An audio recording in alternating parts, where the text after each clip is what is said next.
Welcome to All About the Gers. Brought to you by our sponsors. The JR Group. Plugged In Business Solutions. DB Dental Care. Reflex Blue. The Right Software. Dev Provider. And AVIA Signs. Our chosen charity partner is the Second Chance Project. We are now official agents for the Rangers Lotto. Find out more at www.allaboutthegers.co.uk. Hello and welcome to All About the Gers. It's myself, Ricki and Neill, and I'm joined by my good friends Charlie and Derek. How you doing, guys? Rough. Bang average. Aye. Bang average, mate. I was in Tenerife for 4 days, so... Oh, tennis. I can't do 4 days anymore. I'm too old for that. That'd kill me. Oh, man. It's been a hard... Back last night, man, I've been lying in my bed all day, shattered. That's a piece of cake to you, Charles. No, not anymore, pal. Not anymore. Old age is kicking in. It gets to his odd, doesn't it? Oh, look at that result will help it. Anyway, no, the result didn't help. The result definitely didn't help. I know, right? We may as well get straight into the result. I'll just let the two of you. I've seen you mentioned a few times in the papers, Derek. I was on Sky Sports just what you were saying about the people that you would like to maybe get in as new managers. You were talking about potentially Rooney and Gerrard together. Do you remember saying that? Steven Gerrard's name kind of was put to me, and I just thought to myself, that's a no-brainer for me. Of course, he won us the title. Yep, it took him 3 years, but he's been here, knows Scottish football inside out. He's a man that's very well respected. I just think it'd be a no-brainer at the minute. Listen, we've got an issue and all because we're still Clement's still in the managerial position. He ain't going nowhere, according to him. You know, he's not going to step aside, he's not going to step down. So it's all on the board, isn't it? They've got big decisions to make. Clearly... We'll come back. We'll come back to that later. We'll just get this result out of the way. Charlie, is that one of the most embarrassing results that Rangers have had in a long time? You know how it's worse than that I can remember. And Clement will get to blame it, but the players have to have a look at themselves. The players, everything's been picked up. I know they'd picked up, doing well, and things were looking much brighter. And then you get that body blow, and it was very. You could see it coming. It wasn't good, and you're worrying. They scored that first goal, then they're even going to defend with every one of our lives. And it was just, as I say, sit and watch it. You could see it was going to happen. And then we get a wee lifeline with a Tav penalty, and unfortunately misses that. But I think the managers obviously gets the blame, but the players have got to have a right look at themselves. They really do, because they've got to be taking care of that game no matter what. And you have to praise Queen's Park. They've done well. They did. Their keeper was brilliant, actually. Derek, I think you're getting the blame of the penalty miss, by the way. There's Stuart Balmer is saying he was listening to you on the radio. Said as soon as Derek mentioned Tav missing penalties, he was going to miss. Like, why the fuck did you have to mention it, Derek? And the thing was, with Ferry, he was outstanding all afternoon, but everybody thought it was a gimme. Tav was going to score it. That was a guy that was having the game of his life. So I wasn't taking it for granted, and unfortunately, it proved to be. That result's on the manager. I get that the players are no blameless, but he's responsible for that group of players, that side that he puts out onto that park. He's there to motivate them. And the way we started, one pace, sluggish. You're at Ibrox. You're playing against a championship side that were beat the week before with Airdrie 2-1. You go full throttle, you get at them, you get an early goal, and you put the game to bed. That's why I'm so disappointed, because I thought it was going along to Ibrox to watch us win 4 or 5, see a few of the youngsters get their opportunity. Of course, Bailey got his opportunity, as did Fernandes. But again, wasn't happy with what I seen with the manager, putting him at half-time.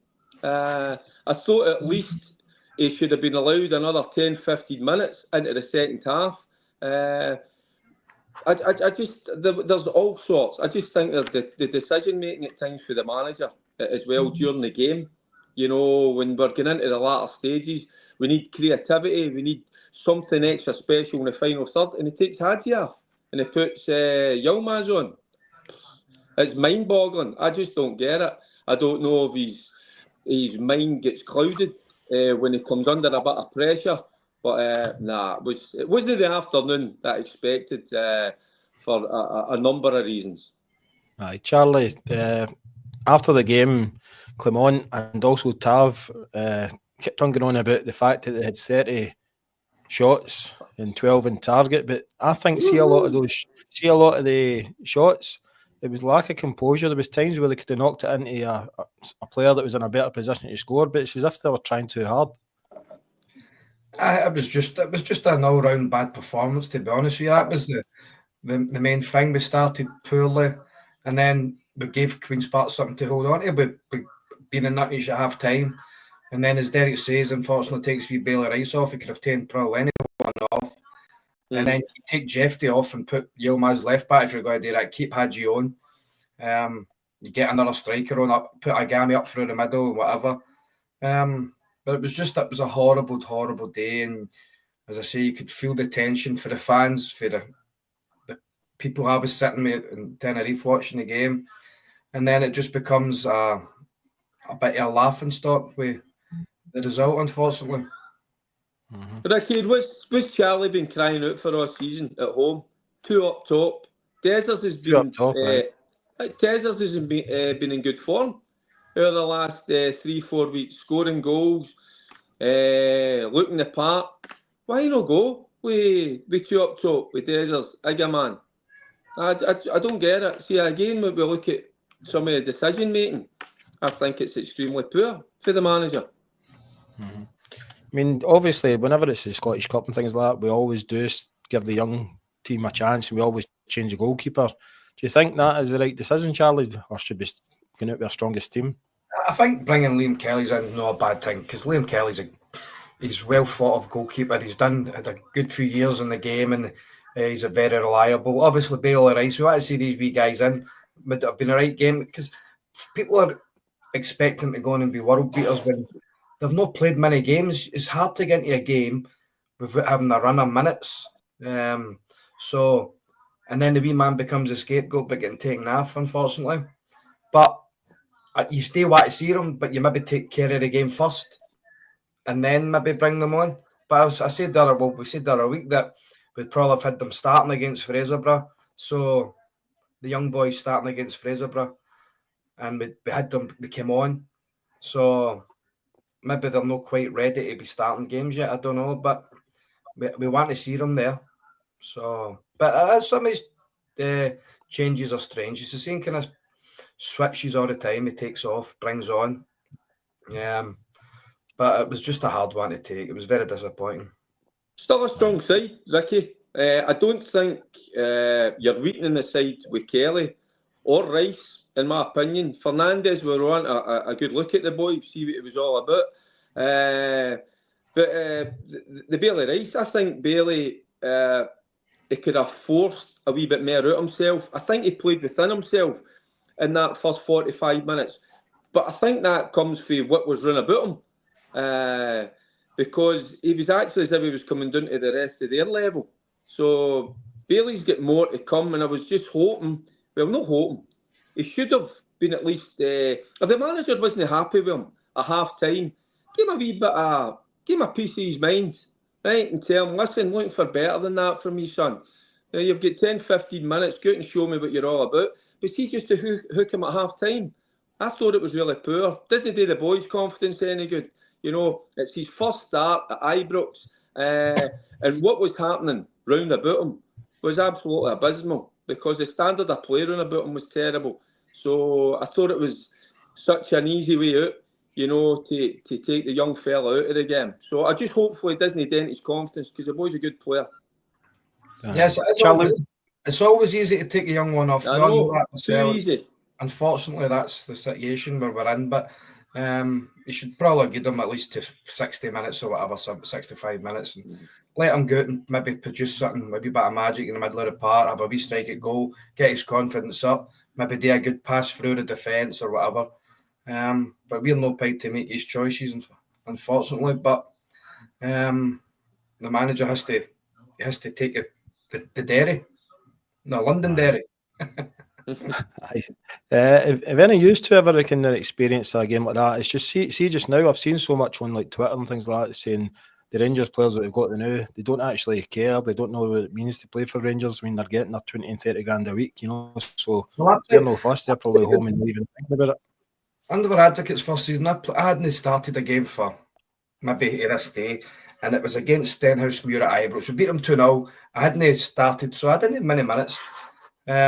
So you're just trying to get into the swing of things, and Stenhousemuir are making things hard for you. They're running their heart out. They're man-to-man on you, or they're making it tight at the back or whatever. But we ended up winning the game 2-0. But it was expected. That nobody was very happy after the game because we expected to win 8-0, but we got the result, and that was the main thing. But I understand some of these games what I like sometimes, but we were still winning leagues and that then anyway. So we should really be winning. We should really be playing better because we want to win Scottish Cups as well. What was the crowd yesterday? Ricki, what was the crowd yesterday roughly? Was it 35,000? No, yesterday and Sunday. I'll find it. Roughly. Well, by the way, I was there, so I'm not sure what the crowd was, but I tell you what, there was a fair number of Rangers fans that were turning up. And a sort of cold Sunday afternoon, travelled far and wide, maybe came across from Northern Ireland as well, came from up the Highlands and all that. So you've got your duty bound as a player, as an individual, to go out and give your absolute all. You should just see, before the game starts, have a wee look round about you, look at the stadium, look at the punters that have turned up. So if the manager's not going to motivate you, motivate your bloody self then. You know, and if you're looking round each other at players, I listened to Tav after the game, and it was the same old. You've heard that. You've heard the same stuff too often. If you see it in a game, get a grip of people. Get in about them. And we don't do that enough. So we were settling. It looks as if the manager was settling for second best. Well, it looks like that's the way it is at the minute. But so are the players. So it's not just on Tav, it's the rest of the players there. Proper's in there. He's came in as an experienced player, 31-year-old. Well, where was his leadership qualities? Nowhere to be seen, by the way. Didn't see anything. Diamandi, he's not a young boy anymore. So you're looking for a wee bit more for him. Then you look at Hadji as well. You know, they need to have a go at each other. They need to motivate each other. They just went through the motions. So they did. And I tell you what, it got worse into the second half. That's the galling thing. You were expecting a massive improvement. And actually, it went the other way for a period of time. So many mislaid passes.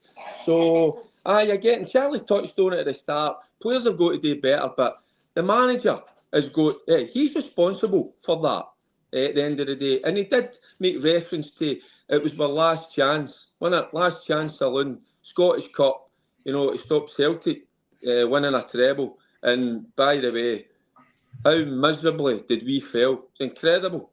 Yep, that's hard. And I think since the Chelsea talks kind of had a wee speed bump lately, I think he's not been the same player that he was in the earlier parts of the season. And by the way, he's done great. But the last few weeks, he's kind of looked as if he's let that affect him. The rumours about the Chelsea thing. So maybe take a wee step out and bring Yilmaz into left back or whatever. But I wouldn't have Yilmaz anywhere near it, Charlie. I just think that it was just so disappointing. Just so disappointing. Terry, what's your kind of most kind of shocking result, and what were you and the other players like after the game? When we had disappointments, well, we were in about each other, we were fighting each other, arguing with each other. But Charlie would have experienced this as well, and it's natural But the thing is sometimes we had a day out, but the day out was to sort out if there was people weren't maybe pulling their own weight. Then we would maybe go and have a wee gathering and sit somewhere ourselves, away from everybody else, away from the manager, like Graham or Big Jock, away from Walter, and we would have it out with each other. And sometimes it got a wee bit physical, but at the end of the day, it was sorted out. And the other thing was, but there wasn't any grudges held, so it was just a wee clear the air sort of stuff. But I don't know. I'm not privy. I've not worked in football for a long time now. I don't think it happens now. But that's the way we dealt with it.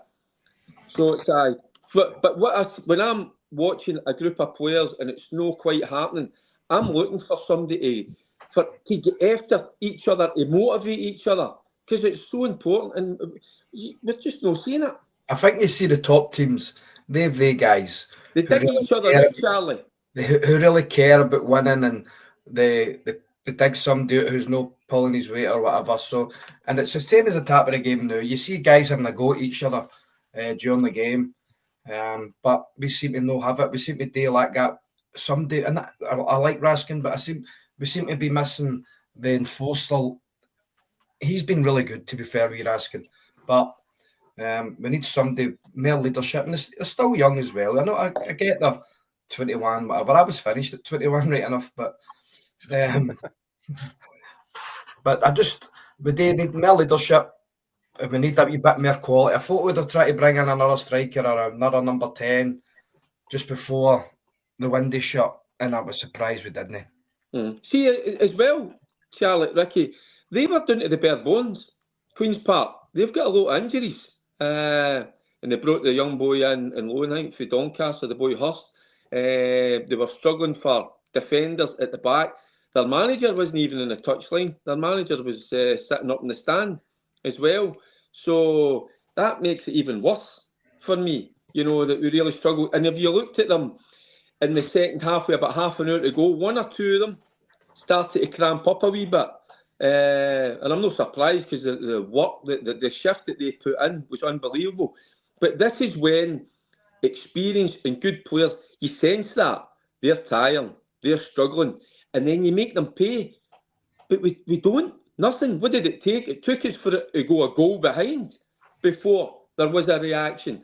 So the guys on the park in game time, they've got to play with a wee bit more savvy. Play with that thing between your ears and realise, look, they're tired and they're a young team.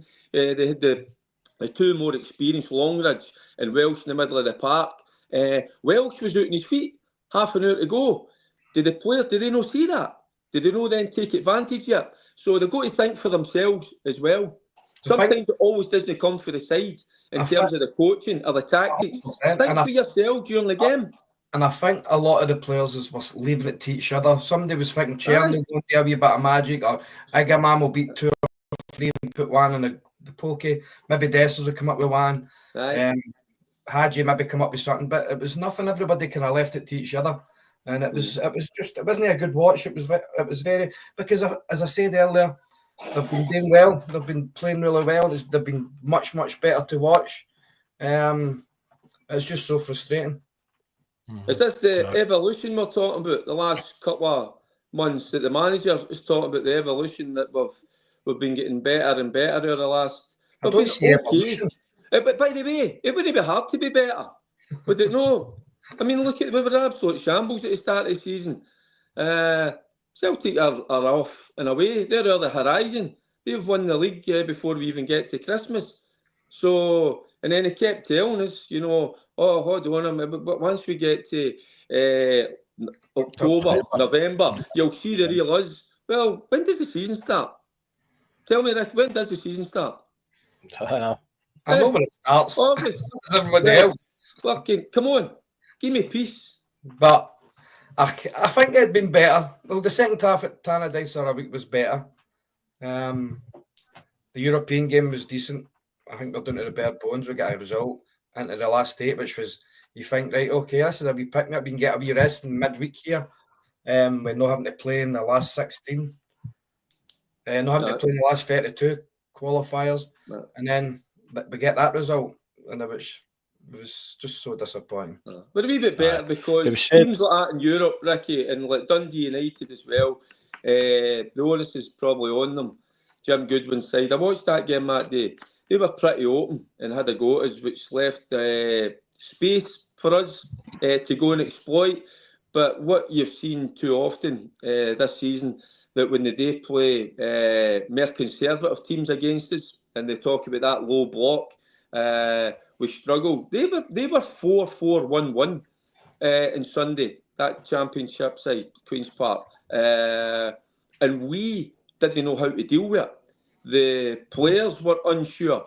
So where is the instruction coming from? Do we work in that? Are we working enough on it to break down teams that sit in? I don't see it. That's why we've had a wee bit more success in Europe, because it's a wee bit more open. The game's expansive, and we've got players that can go and exploit that. But when they sit in and they make it hard for us, they deny you space in that final third, we struggle. See the thing is as well, it's been really noticeable. I don't know if you have noticed it. I've noticed it myself, that kind of Iggamam's hit a wee run of poor form as well, being shoved on the left-hand side. It needs to be through the middle.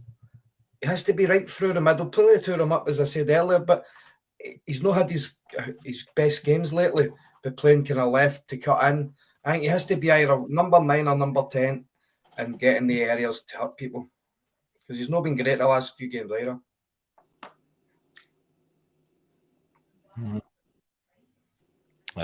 So where do you think we go for here? I was listening. I think it was Hugh Keevans and Radio Clyde said Clement's on something like 50 grand a week, which that can't be true, you know. But what do you think? Do you think we should stick with the managers? I know you've been kind of changing your minds, but he's working to sticking by him. But I've been the same. Like, seeing it after every game, after every performance, I changed my mind.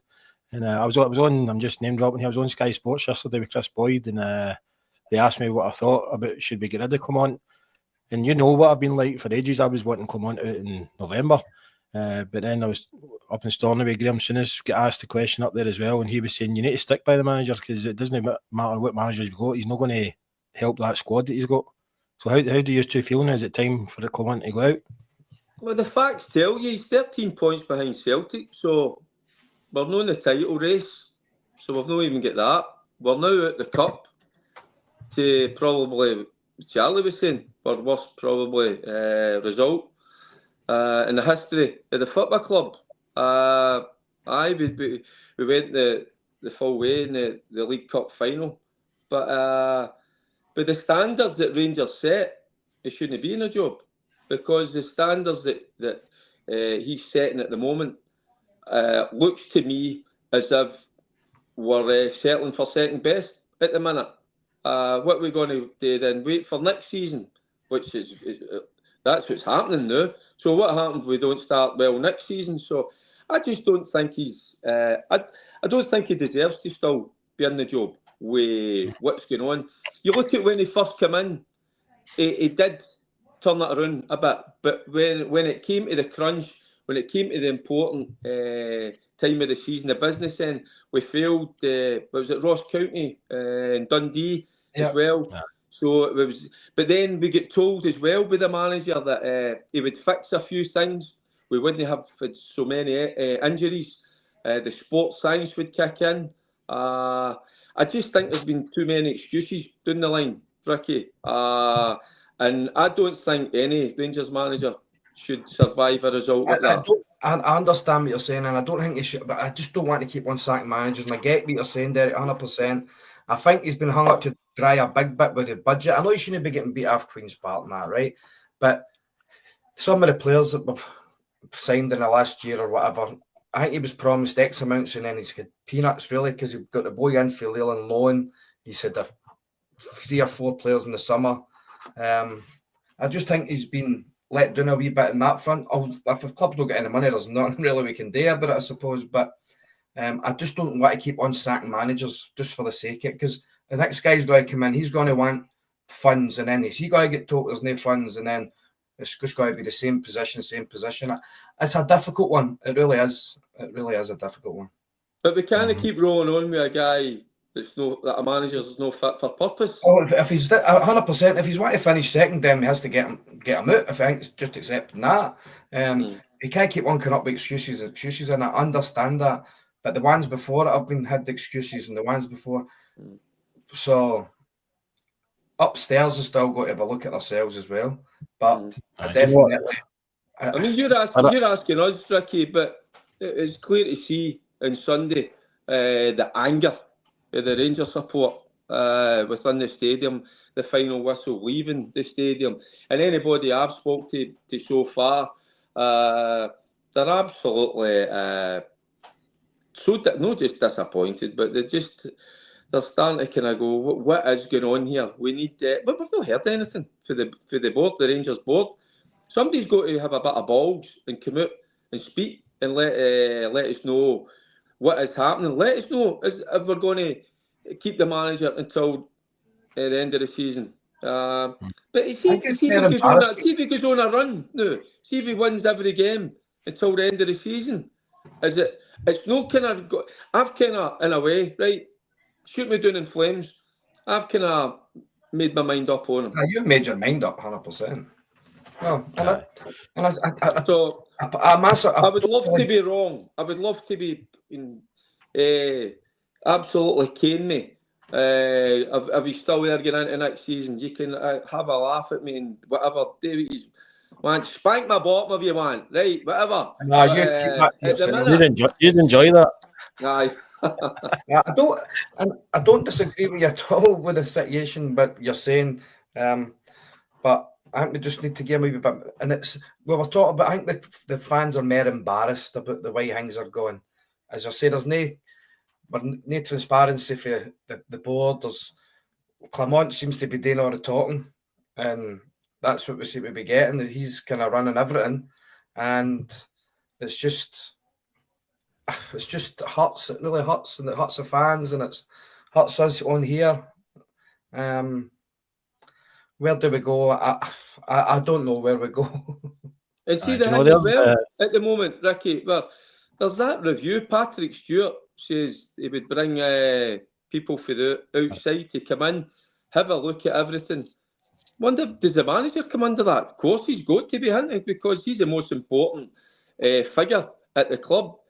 Because if you've got everything, listen, there can be a few things going wrong at a football club, but the most important thing is you get it right out in the park. And at the minute, we're no. So I wonder if he comes under or he's involved in that review. Do you know, Derek? But they're paying thousands and thousands of pounds for that external review. They should just listen to the 50,000 fans that go every home game. I mean, they'll give them a review. But I don't know if you know, but Patrick Stewart was in the hospitality suite after the game as well.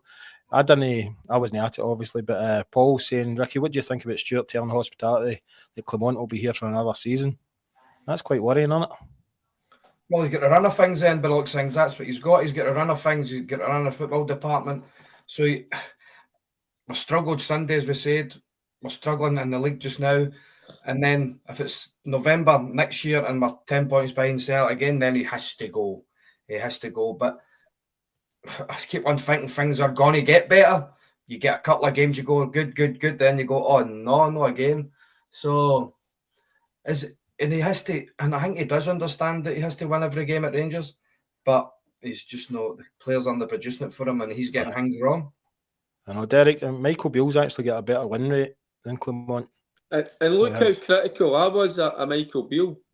You know, I mean, I at times, I mean, I think I was quoted as saying, I thought, you'd think Michael Beale had invented football, you know, like, but he told himself that. Aye, I know. And I was extremely kind of frustrated with Beale because, again, maybe he spoke too much, he promised too much. I expected the world when he spoke. I believed him. I bought into it. But what I'm probably saying at the minute is what I'm seeing for your manager when I listen to his interviews. I don't enjoy it. I've got to be honest with you. I just listen to him referring to other things. I don't see him taking the responsibility See on Sunday when he fronted the press, I would have been more impressed with him if he'd have come out and says, "This is on me. This is my fault. I'm responsible for this. I should have set them up better. I should have motivated them better. I should have got a result." I'd have went, right, that's at least you've got a wee bit of something about you. But I get fed up. A lot of the excuses, that get put forward to the Rangers supporters. Listen, the Rangers supporters, you're saying 50,000, they're no daft. They're no stupid. They see it week in, week out. So, but does the manager see it the way we see it? I'm not so sure. Aye, Charlie, I think obviously Clement's not doing well now, but I think the problem is bigger than Clement. And years and years ago, when I was part of Rangers First, and you had the Rangers Supporters Trust and things like that, and then it formed into Club 1872, they've now got just under 5% shares in Rangers, and they were always told there'd be transparency, But as you said earlier, Derek, you're not hearing anything for this Patrick Stewart. The fact that we couldn't sign Cameron just now is a worrying sign. Absolutely, and the manager's come out, and maybe that was he was telling the truth, because he says it was a financial decision, which is worrying, isn't it? Because we've got him, we'd like to get him through the door, because the boy's a good player. Watched him last 2-3 seasons, scores a double at the weekend, so it'd have been great to get him on board, get him mixing with the rest of the boys. But maybe it's a good thing he's not came on board, because of the kind of shambles that it is at the minute. So, but what we've got, we can look forward to seeing him obviously get into next season. But the boy's a good player, and the one thing at 22-year-old, he's only going to get better.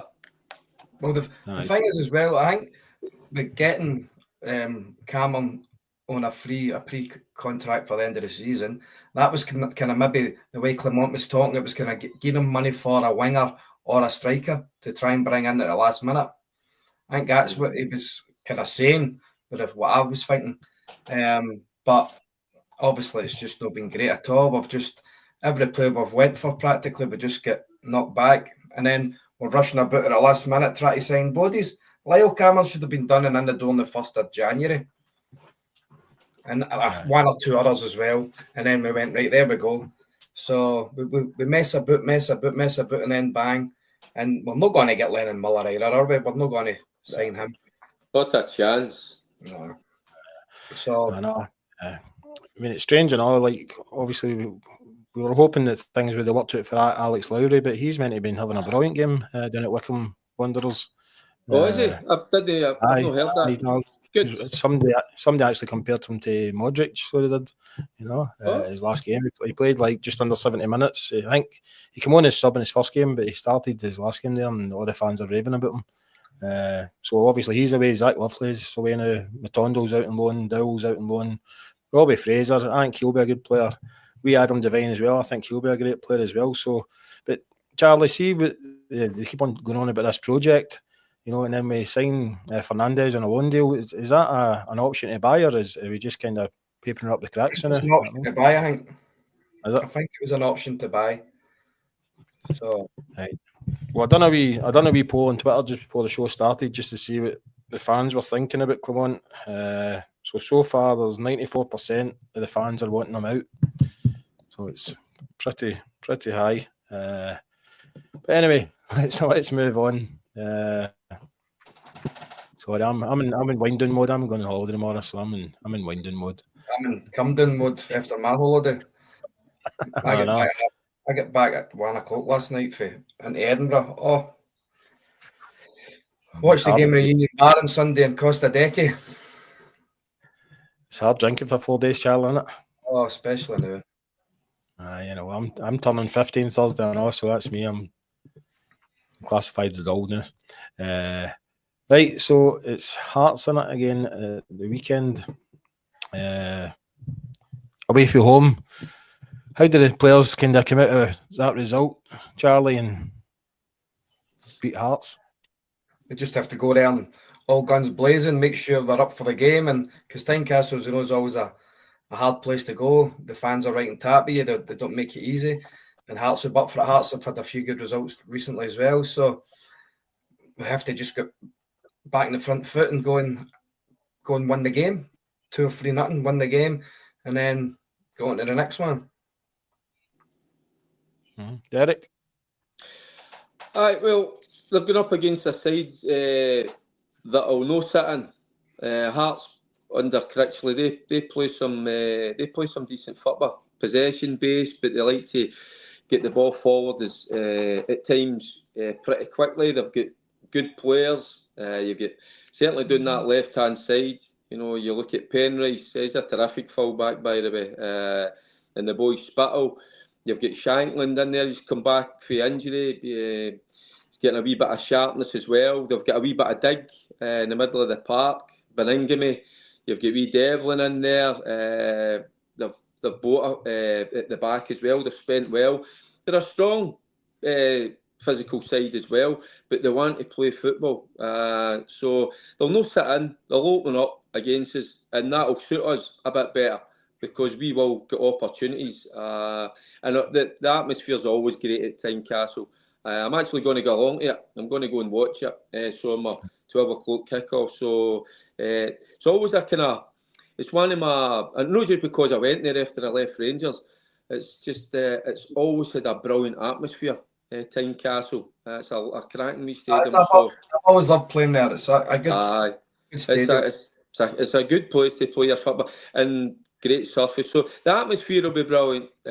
So I'm expecting a better performance for Rangers. Well, it wouldn't be hard, would it? Because that was an absolute shambles on Sunday. So, aye. And can we get a result? Of course we can. Of course we can. It's just who turns up. What team turns up? The team that plays well and every 3 games and rubbish the 4th and 5th or whatever.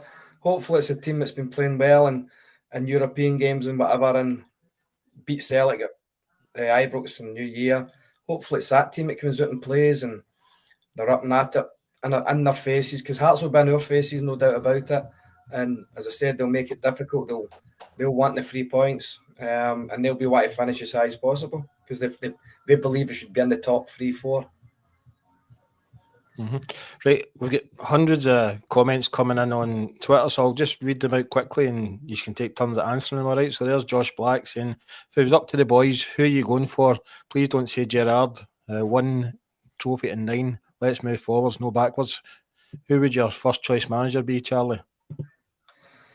Well, I wouldn't get sacked. I wouldn't particularly take Gerrard back, although he was a great player and he obviously stopped them winning the 10. He didn't get supported with money in the final season, which was disappointing, but then he kick on as a club. For me, just to get things going properly again and get us organised as a club and maybe stable, maybe McInnes or whatever, but I don't know. I really don't know. Muscat's too pricey now. He's won 3 league titles or 4 league titles in 3 different countries in the last 3 or 4 years. So I might think Muscat might be a wee bit pricey for us now. There's no other ones really jumping out at me. I see Barry and Jig and Kevin Thompson, the gig until the season. Maybe not be a bad thing, but I would think Derek Ferguson, Derek McInnes would probably be the replacement. You know. I might help McInnes then. Thanks, Charlie. I might.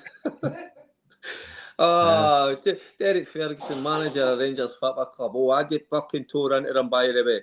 And that dress room, oh, you're damn tooting. By the way, Muscat, I know, Muscat's we've knocked Muscat back, so I don't think Muscat would entertain us. I'm different for the fella that's texted in there. I would take Gerrard back. There you go. So I just think he sampled the game. He kind of knows, he's got the experience. He knows what the club's all about. So for me, if that opportunity come up, I probably would. But will it happen? I'm not so sure. But it's so difficult at the minute. This is where behind the scenes, whoever it is, that Patrick Stewart and that board, they've got to do their due diligence and make sure from now to the end of the season, they're scouring around Europe and looking for somebody that fits the bill. The boys put up Gattuso. I tried to get Reno in, as I said to you, before Giovanni came in. Reno couldn't because of family commitments, but I wouldn't say not to Reno. Maybe Where's he the new Charlie? Where is he working? No, on a job, and I think he's back in Milan. Is he? But I think the wee man would get you fired up. I would think him and Neill are great lads, and I love them to bits. But and it wouldn't just be obviously if it was Gattuso, then you think of who's going to bring on board with him as well. You know, so you bring in Ricki, backroom staff. Luigi came there. Did you speak to him about it, Charlie? Aye. But it would bring Luigi Ricci came to Ibrox with him when he first came as well. We left back, great lad, two great lads. But obviously, it's up to the board and what they're going to do with Clement if we're going to sack him or not. It's just things have just gone AWOL. You know, there's Pete Lawrence. He's actually talking about Eggman, and I said this yesterday in my interview. I was saying Eggman was originally brought in as a future project. You know, he wasn't even meant to be featured much this season. But Pete Lawrence is saying, "What do you think about Eggman recently as well? I think his form has fallen off a cliff." Well, I did say that earlier about him playing on the left-hand side. I think it doesn't suit his game. I think he's better through the middle. He's strong, can hold the ball up, can beat players, can score goals. So I don't understand why we're playing on the left-hand side. And maybe the young guys as well, maybe been reading some of the stories about him getting linked when he moves away. Hopefully that doesn't take his focus off anything. But he did have a great start and he looked a proper player when he came in. He's young, but his form has dipped lately. Mm-hmm. And that's what happens with young players. You get that, Ricki? And it's the type of player he is. I mean, he plays on the edge. He's the type of player, you know, that everybody's talking about. He's nutmegging. But he doesn't just nutmeg people for the sake of nutmegging them. He's doing it to beat them, to create as well. Sometimes he tries to play that little killer pass, and we're talking fine lines as well. So you're always going to get. It's like wingers when you play. When I used to play with wingers, sometimes they would be out of this world. Then you'd need to suffer a wee bit. That they would maybe have a game or two that would just be off it a wee bit. But then sometimes they would just give you a display in a big game that would win you a game of football. So the boy's a real talent. So what we've got to show with him is patience as well. He's come in, hit the road running. He's dipped a wee bit, but that's what happens with young players. But that's up to the other experienced players running about him to help him along in his journey. But he'll be a good Rangers player. There's Mr. Smith asking, did Souness not help appointment of Clement? He was Lampard was on. I spoke to him about it, and he was involved to a certain amount of interviews, and then he kind of went a bit quiet. But he said he was very impressive in the interviewing stage. Probably the best out of a lot of them. But he was keen on getting Lampard, because I didn't realise about Lampard's wife's from Northern Ireland, and her and her family are all diehard Rangers fans, you know, so it would have been a perfect fit. And there's other people just going on about people thinking McInnes would be the perfect fit, but then there's about 50% of the people saying that they wouldn't want McInnes anywhere near the club. But maybe he's the only kind of person that we can afford nowadays, you know. I'm not saying that we'll get him cheap, but Why is that with McInnes? Is it because he knocked his back before? I'm not sure. I think it must be. Who knows? He's got a bit of work to do at Kilmarnock, isn't he?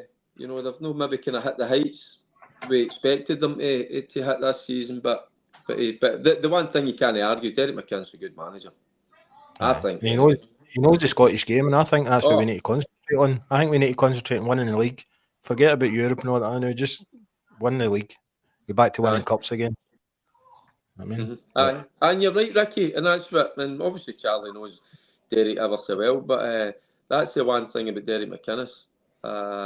You look at the success he did have at Aberdeen. I just think he knows the game inside out. To me, I mean, I don't know too much. I know that obviously Lewis played under him. His man management, and this is what I can talk to a personal point, was brilliant. How he handles players. And I just think me looking at him, looks as if he's a good motivator as well. I think there's a lot to like about Derek McInnes. Mm-hmm. Yeah, I do agree, but obviously it's Mr. Clement's still there now, so we'll have to wait and see. And he's better looking than Charlie Miller, maybe. No, he copies my beard, so he does. There you go. You two could be part of his team. I'll be the kit man and social convener or something. Aye, social convener. Aye, that'll be my job. Anyway, that's the end of the podcast already. But once again, thanks for watching. There's actually thousands watching tonight, which is great. We'll be back next week. I'll actually be doing it for Morocco, but we'll definitely do it remotely. All going well with Wi-Fi and everything. But thanks again for watching. Thanks to our sponsors, and we'll see you again next week. Cheers, guys. Cheers, Ricki and Gers. Brought to you by our sponsors. The JR Group. Plugged in Business Solutions. DB Dental Care. Reflex Blue. The Right Software. Dev Provider. And Avia Signs. Our chosen charity partner is the Second Chance Project. We are now official agents for the Rangers Lotto. Find out more at www.allaboutthegers.co.uk.